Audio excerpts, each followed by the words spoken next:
Mm, mm, mm, mm, Let me know how the audio is. I've got a mic. Maybe this mic works. Maybe it is the shit. But if I didn't have a mic in, all you hear is rotivation. Best bag combo. Let me move my Horlicks, or else it's gonna get kicked to shit. Good bag combo. Let's go three, because everything's got to be in threes. Even though I haven't thought of three, let's go for three. Jab, low kick, return, right straight, left body kick. It's the conventional targets that work well against another orthodox fighter if you are orthodox. Let's move this fucking free ass bag. It's a good combination that works well against another orthodox fighter. Jab, low kick, bring this leg back where it needs to be, elbow tight, right straight, left body kick. This is really good for cadence striking, opposite hand to opposite foot, and recovering stance really good. Another one, jab, cross body, hook, low kick. This practices changing levels. Keep that balance, keep that weight centered. Don't lean forward into the right straight. Boom, boom, boom, and then hit into the low kick. Let's think of something else. Let's go liver shot into something. So maybe double jab, liver shot, and either left high or left body kick. Just something off the left kick, Kishenko style. It's nice to have that ability to switch and go back in range after throwing a body shot from close. So let's go jab, low kick, right straight, left body kick. Let's go jab, cross, hook, low kick, and let's go double jab, hook body, and then some kind of left kick. I'm pretty sure Artur Kishenko lands that body hook, the left high kick on Pereira when Artur Rodchenko at middleweight banged him out. How many surgeries have you had from injuries from fights?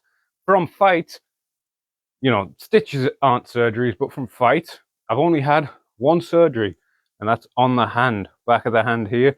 Broke my hand. This was when I was full into Kurobi Japanese karate law, and I was like, you don't need hand wraps. Hand wraps are a failing of your honor or whatever. And then I throw a kebab shot punch, the least karate punch going, and I break my hand. I've had no other surgeries from fights, but in training, I've had an elbow relocation. Not really a full-on surgery, just a basic procedure, but I've dislocated my elbow in training. They just popped it back in. And obviously recently, the jaw surgery. But that's my extent of martial arts surgeries, and plenty of times I've got stitches, but not as many times as Harry. But yeah, hand, elbow popped back in, and jaw fixed up. Fixing on both sides. Bom, bom. Done. I'm scared to touch it because it might fuck my mic up. You can all hear the mic, surely. There's a green light on it. Yeah, there's a green light on the mic. Did you break your jaw in training? Yeah, it was just like a relatively controlled sparring session with a controlled kick. Either it just hit the perfect spot, or there was something pre-existing. So, because I'm an idiot. Not anymore. That's the lesson. But I'm generally an idiot for having a big fight and then going back into sparring way too soon. I'm always like, 2 months, no sparring. And then I get back after 2 weeks and I'm doing 10 rounds. You should fight Robert Whittaker. I'm pretty sure he's better at Doom Eternal than me by some ways. As much, but he plays on a laptop or PC or whatever with full mouse and keyboard sweating it. I completed Doom Eternal on a Switch with no Pressure Suit upgrades and no Sentinel crystals. How do you do that? Huh, like me. Do you have Cody or Figgy for next week? See, they're both drawn to getting quite wild in certain circumstances, but Cody Garbrandt has been more disciplined in recent fights. I would say there's more tools for Figueiredo, and the grappling, should it extend, should we figure? Here's the thing. Cody likes his shot recently. He's mixing that in, and I think he can take Figueiredo down. But he's got quite a long neck shot, so he might end up in a guillotine. But then again, he's trained at Team Alpha Male his whole fucking career, where everyone's a guillotiner. Question mark, quick, please. Yo, there you go. Pantoja or Steve Erceg? I'm going to go Pantoja, because Pantoja's a boy. Imagine Pantoja breaks Demetrius Johnson's record and then still no one will care. Also, he lost his last fight by knockout. Thoughts? He did incredibly well in the second round. He got caught a little bit in the first round. He was doing a lot of the same stuff he pinged me with in the second round. The other guy looked like he was gassing because the other guy had a ridiculous build. I don't know if he did some kind of judo or something, or Koresh, the other guy, because he had those lats which looked like fucking, he just chopped the side off of some fucking cows from a butcher and stuck them on his back. It was huge. He looked like all the momentum was in his favor, but that's the thing with that kind of style. When he's moving loads, he was throwing loads of inside low kicks. If you get caught in that one leg, you can get badly hurt. It don't even look like you get caught with this. And then the referee, a slew of horrible referee stoppages recent times in the UFC. He wanted him to get fucking murder-ladled. I didn't like seeing that. It's like this whole Jalen Turner, Bobby Green type stoppage, or the one where Gilbert Burns got stopped by Jack Della Maddalena. They're just stopping it insane. How do you get better at feinting? Well, I'll tell you how to get better at feinting and how to get better at reading feints. For getting feinting, there's stories that Sugar Ray Robinson, the GOAT, would spend hours and hours looking at the mirror, just practicing his feints. Whatever the shot is, it has to look like that first 10 to 30% of the shot. Sometimes you get people jab like this, and when they jab feint, they go, I'm like, how's that selling it? It's not in the same plane of movement. Boom. So, make sure it's in the same plane of movement. If you're having trouble with feints, like I did in the last fight, it's because you're seeing the feints. If you don't see the feints and you just close your eyes, no worries. Boom.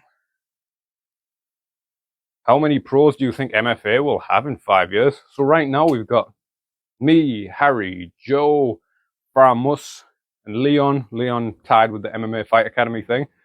We might have double digits. We probably will have double digits. Crazy. Got some beasts coming up. When will I fight McGregor?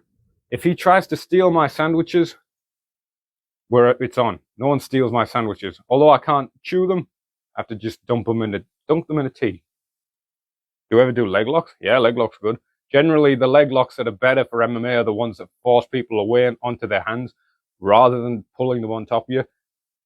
I remember seeing this guy fight in a Bama that Harry fought on, and the guy was warming up by just lying face down on all the warm-up mats, and then he just was on his back doing tricep punches to his padman who was holding over him like this.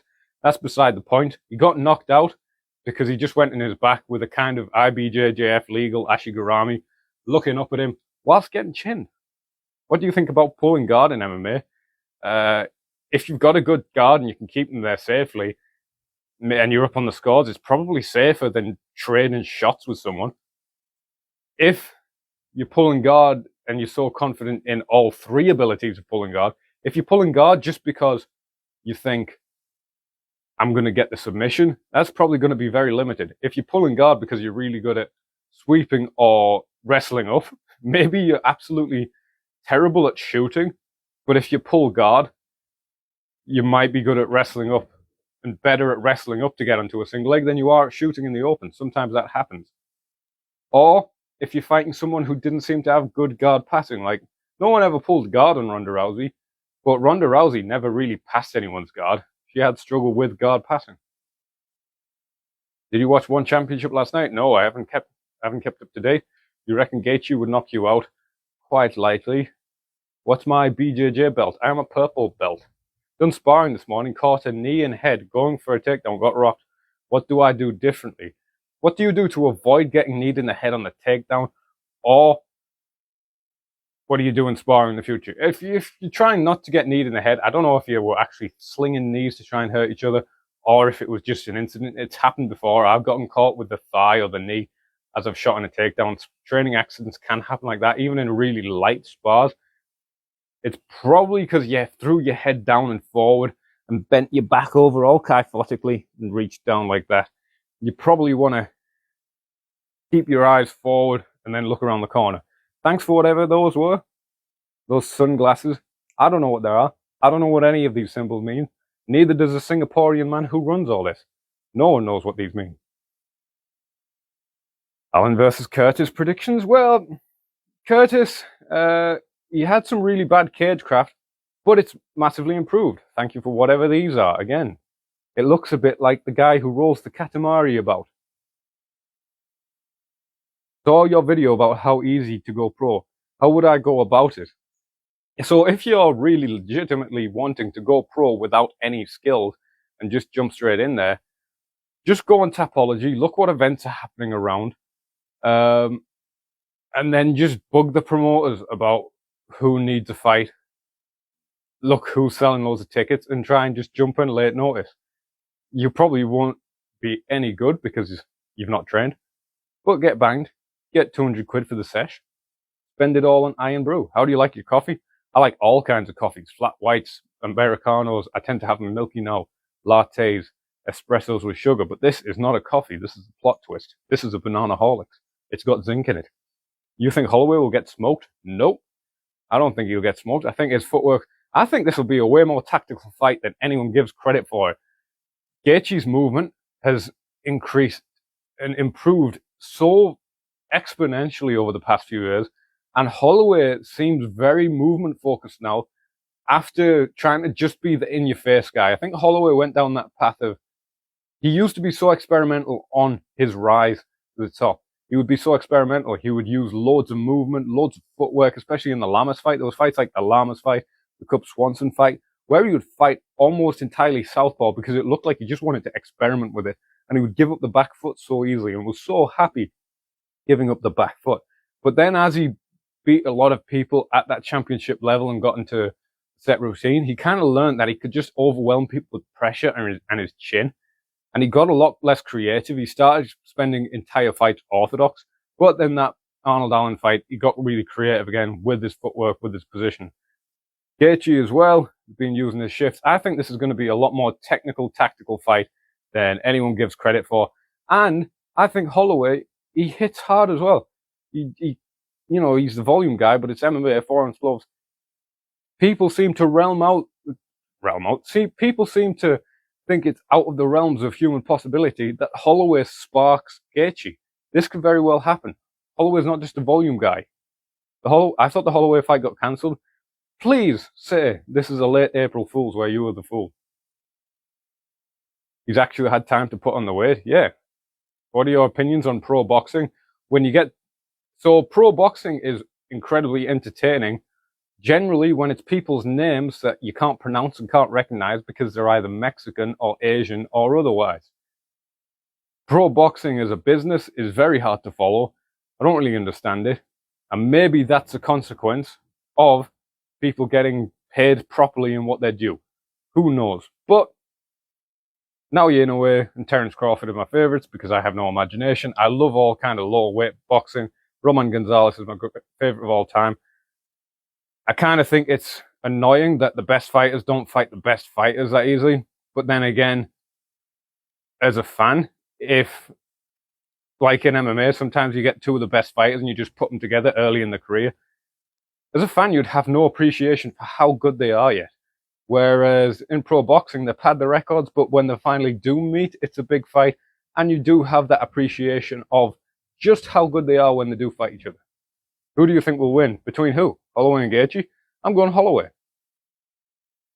Thoughts on Cage Warriors Glasgow, and are you going? It's a good card. I like Bungard, I like Strong. Oh, thanks for the roses. But I'm not quite sure if I am going yet. I don't know. I don't plan my life past my next hot beverage. Hip mobility tips. So I'm a squat guy. So I've been talking about the basic squat and squat clinic stuff. I've been talking about the Cossack squat. You can rest in these positions. You can do this, that, and the other. You can also build some active flexibility, you know, like just raises.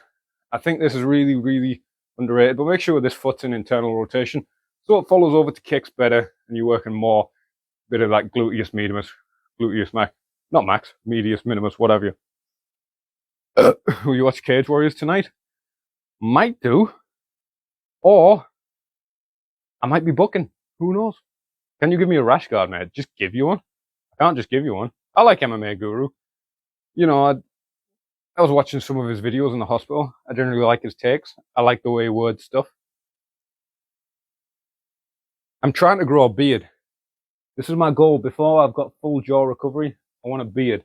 And if I get a beard, you will see me do a couple of breakdowns with some kind of beanie on. The jaw got wires in it. It's got this, I don't know if this is a temporary wire. I'm sure this will come out. It's got something there. Can you see? Pretty sure that's going to come out. It's got a wire there. And it's got screws or plates. I don't know. I didn't ask. I didn't even realize it took a tooth out. It took a tooth out in surgery. I didn't realize until the week after they sent me a letter of the plot synopsis of the surgery. And it turns out I lost a tooth. 3 best submissions to be strong at in MMA. And is there an Ezekiel in there?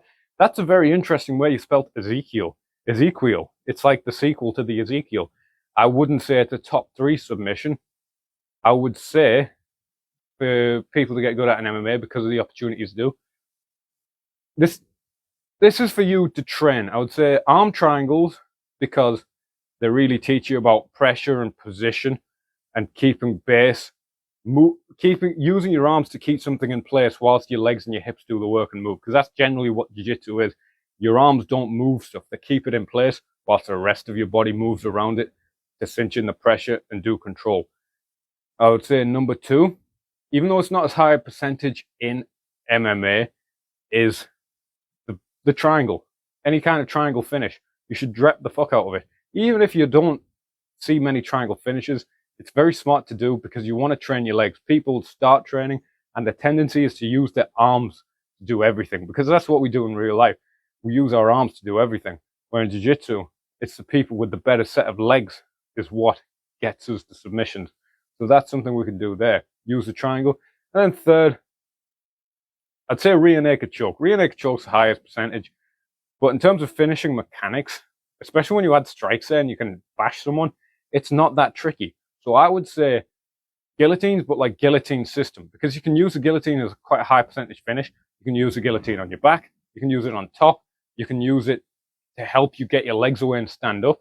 You can use it to help you sweep someone, and you can use it to help you get into another position. So I would say guillotines are something you should put a lot of time into. But again, the guillotine is something where, like anything else, you use your arms to keep someone in position and your legs do the work. Your legs applied in the rest of your body, your legs and your core cinch the guillotine up, they cinch the position up and get you into the better position. Use that sweep. Do you ever shave your eyebrows? No, but I'll shave my monobrow. Does a jaw surgery hurt and how long does it take to heal? So supposedly, I've just got under 2 weeks. It's 6 weeks until I can get back into contact training. But it doesn't really hurt too much unless I put a bit of pressure on it. George versus Abdul in his prime, who wins? Abdul slams me on my head every time because he still does. But it only really hurts if I put a bit of pressure on it. Sometimes I've been moving, I've dropped my phone, I've went to catch it and I try and grab it and I jerk my arm and my jaw moves. And suddenly that twinge hurts, or I twisted my ankle a little bit, and just to catch my balance, it hurt my jaw. I haven't chewed anything yet, but I'll have to get into some good rehab to strengthen my jaw. Maybe get into them kind of Boaco exercises. Boaco still has an insane chin. He took a left hook off Mr. Tainted Fougeaude, Mr. Tainted Pasoka himself, Philip, like a dragon, the man who Roy Maguda's name, Minoru Kimura. He took a big left hook on him. His left hook, his knockouts are as scary as Alex Pereira knockouts. But Boaco just ate it and then got back into him and teeped fuck out of him. Are you going to be worried about your jaw in fighting now? Higher possibility of it breaking. So a really good example to look at is Rafael dos Anjos. What's really mad is of all the people Rafael dos Anjos has fought, the person who broke his jaw was a pillow-fisted wrestler with about 6 TKOs in his record, the legend Clay Guida. But after that Clay Guida fight where he got a surgery, he never got a jaw broken again despite fighting some of the biggest hitters, all the biggest hitters at lightweight and welterweight. So that's a really good sign. I just have to be smart about it and not rush into singing Creed too hard or sparring too hard. I'm getting my ears drained from cauliflower ear. Does it hurt? So the actual draining itself, I've never had it drained in the classic way because you really have to drain it within 6 hours of it happening or else it's pointless. But I had it all cut open and all the dead tissue, because really it's just necrosed cartilage. It goes hard. It pulled it out. It was a bit unpleasant at the time, but it didn't hurt. But then To stop it swelling up again, they've stitched through these two blue plastics to compress it completely shut and keep it really tightly shut. This was needed, or else it's just going to swell up again, and there was no point of draining it in the first place. This was really important, but that hurt like fuck, especially trying to sleep. Is it easier to go pro in MMA or boxing? MMA by 20 million percentages of a lemon drizzle cake. It's so much easier to go pro in MMA, especially depending on your country. UK, there's no governing body for MMA. You take a fight late notice, you're on Tapology, you got a pro record. Boxing, you've pretty much got to have an amateur career. You've got to go through a whole licensing process. I don't know how much of the, I'm not as in on it. Some people know it more than me, but I'm not as in on this whole process. But you've got to go through a licensing process. Maybe it's just for some people to make a couple quid off you. Maybe it's really legit. But you need licenses and all this. And then if you do go in, it's like you need promoters. There's much more going on. It means people get their pay much better. But then it means there's a lot of weird stuff, like people pretty much having to sell enough tickets to pay for their opponent. It's crazy. What's your favorite martial art to train? Hap. God Hand. Not Hapkido. Urban Rain. Yakuza. Kiwami. You feel your chance at UFC is gone now? I don't feel it's gone. No. There were people in the last season of Contender Series who... There was a guy who lost in the Contender Series. He didn't fight for like 2 years, and then he was back on the Contender Series. That's not my plan. I just want to fight. I want to fight and be good to my students. That's all I care about, really. But there's always these opportunities. Depending on how much they're coming to Europe, depending on this card, that card, depending on how many finishes I can get up. There's always opportunities. Not loads of them, but they are existing there. What are your thoughts on high-level MMA? Thanks for the roses and donuts. I wish that was a real live edible donut I could have now. What are your thoughts on high-level MMA pay compared to high-level boxing pay? Well, obviously, boxers tend to get a better percentage of the revenue, and that's a big thing. But there's a lot more steps they have to go through. So boxers, for a lot of their early pro career, they've got to get enough tickets to pay for their opponent. If they don't sell enough tickets, they are not getting the fights, and their managers aren't backing them as much. Obviously, their pay is much better in boxing if you are the guy they are pushing. And then there's certain aspects, like if you're a journeyman type fighter, you might get paid X amount for a fight, but there's this old saying, you start swinging, the phone stops ringing.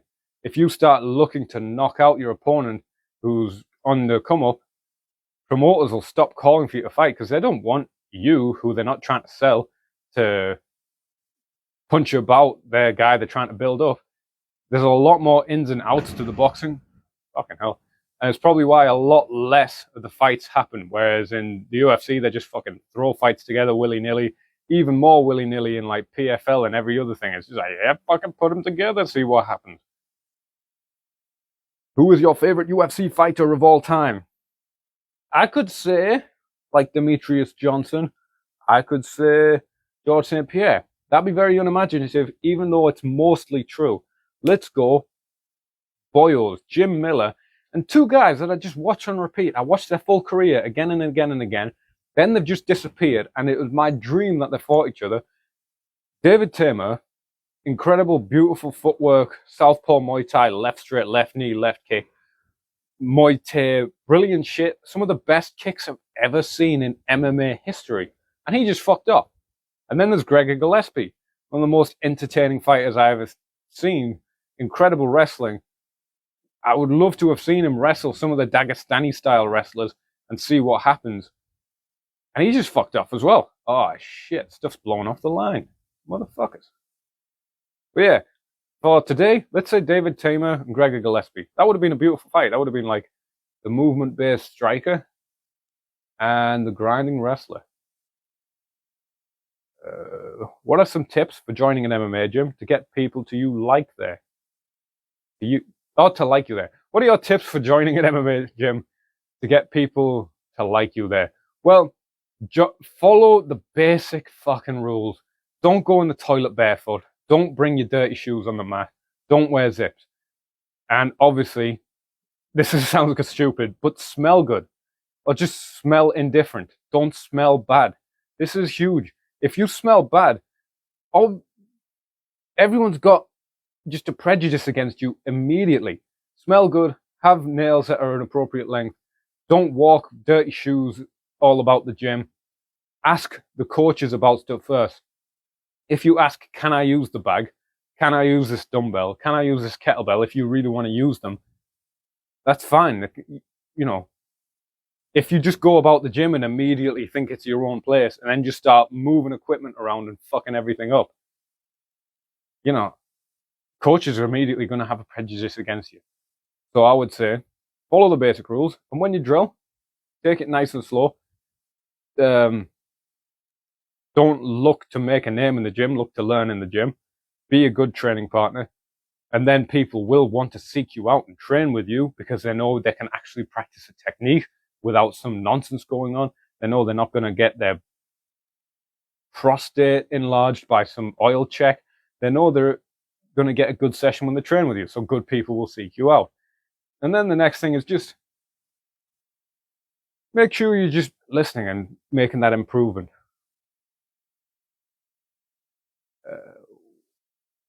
Are you planning on another Contender Series fight or short notice possibly for a UFC shot? Well, obviously you can't plan for a short notice. That comes up when it comes up. So you can't plan for a short notice. At the minute, my focus is on recovery and just getting back in the cage wherever it means. I'd love to have another Cage Warriors fight because there was a weird thing. Last year I had 2 fights. Main event in the BEC in Manchester and Apex fight. Apex fight was really weird. It was just in like a sports hall pretty much in Vegas. The Cage Warriors defense was getting a first round knockout while it's a full crowd screaming up the borough 2 hours away from home. It was a fucking hell of an experience, and I kind of wanted to have that main event title fight experience again. But yeah, Contender Series is a possibility, depending how it goes. Opinion on tie stance in MMA, does it work? Yes, but just make sure you're using that tie stance at the appropriate range. I would generally say if you're a bit longer away, use that tie stance, because then you can teep, and then you can decide to move off in any direction. As you transition into the punching distance, maybe you've got that slow, that narrow base between your feet. You know, see how Petrosian moves, see how like a Samart Payakarouna move. The base is quite narrow as they're moving, or like a Ricardo El Finito Lopez in boxing. The base is quite narrow as they're moving around. And then when they want to get just a little bit wider to have that base to transition weight into punches, they would use something to get that. Normally it's a jab, and then they get in, or a front feint gets them into a position where they can transition their weight into shots, or in Thai, teep feint. We always see Petrosian teep, you teep feint, step down his combination, left kick, or the Rob Kamen, late great bless, boom, stepping off the right hand. So Thai stance in MMA is really good. Really good examples I can think of as well of people good Thai stance with good takedown defense in MMA. Masvidal would have quite a Thai stance, and usually Aldo would have a really Thai stance. And what people generally are is they're a bit bladed, and as they go to sprawl, they square up. These were a bit more square, and then as the takedown will come in, especially Aldo would blade himself to feed that limp leg, force people on the single leg, and make them struggle. Okay, that was a quick live. Enjoy whatever fights are happening in the world. I'm not quite sure. Thank you for tuning in. Thank you for various bits. I don't know what they mean. I will look at my account and see what they do. I will leave you with a really harrowing Horlicks slurp.